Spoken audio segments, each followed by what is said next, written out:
সালমান খান সম্পর্কে কত রটনাই তো শোনা যায়। বলিউডের মোস্ট এলিজেবল ব্যাচেলার তিনি। বয়স এখন মধ্য গগনে, কিন্তু বিয়ের নাম গন্ধ নেই। একের পর এক প্রেম করে বেড়াচ্ছেন, আর কিছুদিন পর তা ভেঙে যাচ্ছে। এমন অবস্থায় বলিউডের সুলতানের বিরুদ্ধে মারাত্মক অভিযোগ উঠল।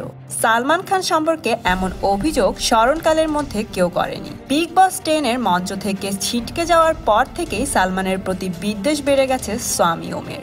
একের পর এক অভিযোগ তিনি আনছেন বলিউডের বিখ্যাত এই অভিনেতার বিরুদ্ধে। স্বামী ওমের উটকো মন্তব্যের প্রেক্ষিতে অবশ্য একটি শব্দও খরচ করতে শোনা যায়নি বলিউড সুপারস্টার সালমান খানকে। সালমান মুখ না খুললেও স্বামী ওম মুখ বন্ধ রাখেননি। একের পর এক বিস্ফোরণ তিনি ঘটিয়েই চলেছেন।